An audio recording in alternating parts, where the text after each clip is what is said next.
أصحابي وحبايبي، ليه الماسونية والصهيونية بتقدس اللون الأزرق؟ وليه شعارها باستمرار التفاحة؟ الموضوع معقد جدا وليه جذور تاريخية. هحاول أختصره لكم بأسرع طريقة. أول حاجة التفاحة، شعارهم باستمرار بيكون التفاحة. ليه؟ لأن التفاحة من وجهة نظرهم هي رمز انتصار الشر على الخير، رمز انتصار إبليس على آدم، رمز انتصار بافوميت اللي هو الشيطان المكلف من جهة الماسونية بتدمير البشرية. لو بصينا للتفاحة هتلاقيها رمز لشركة أبل، وأبل ديت أساسا معقل الصهيونية. لو بصينا كمان للتاريخ لورا هنلاقي نيوتن وجدت عليه التفاحة فاكتشف الجاذبية. طب ازاي وجدت عليه التفاحة؟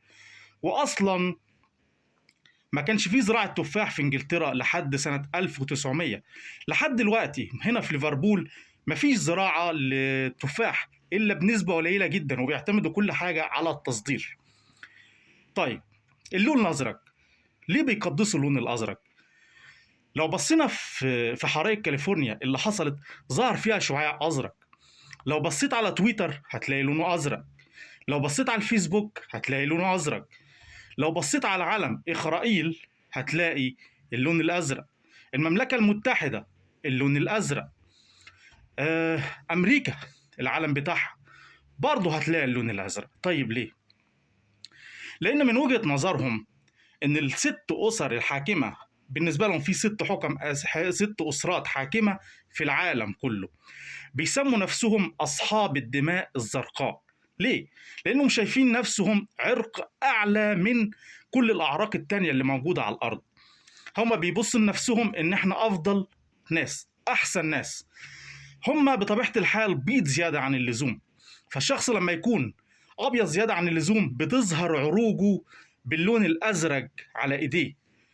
وتقدر تلاحظ ده في الستات، لما تلاقي ست بيضة جدا تلاقي العروج ظاهرة فيها بلون أزرق.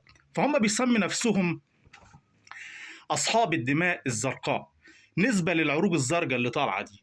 فبالنسبة لهم هم أساسا هم سادة العالم، والباقي كل العالم بالنسبة لهم مجرد عبيد.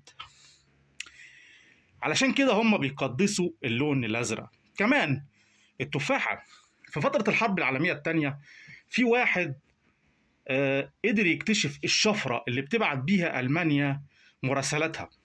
الراجل ده كان اسمه جون داروين.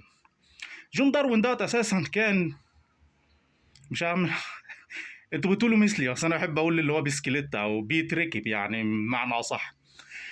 الراجل دوت كان برضه ماسوني، عشان كده حبوا ان هم يعظموه فحطوا صورته على 50 جنيه استرليني. بس قبل ما يحطوا صورته حطوا صورته ديت على تفاحة، بعد كده حطوها على الجنيه الاسترليني كرمز مقابل لوجه الملكة البريطانية إليزابيث. ده تفخير وتمجيد ليه. فعاوز اقول لك ان اي حاجه هتبص فيها هتلاقي اللون الازرق، لازم تاخد بالك كويس. اي حاجه تلاقي فيها رمز التفاحه تاخد بالك كويس. كمان عندك سامسونج، تليفون سامسونج ده من ضمن معاقل الماسونيه العالميه. اي حد معاه تليفون سامسونج كل البيانات، هو كل التليفونات بس سامسونج بصفه اخطر وابل، كل المعلومات بتتنقل وبيتم تحليلها علشان هم بيحاولوا يشوفوا سلوك الانسان. تحليله بتدخل على ايه، بتشوف ايه، بتتكلم مين، بتسمع ايه الاسئله اللي انت تسالها للذكاء الاصطناعي.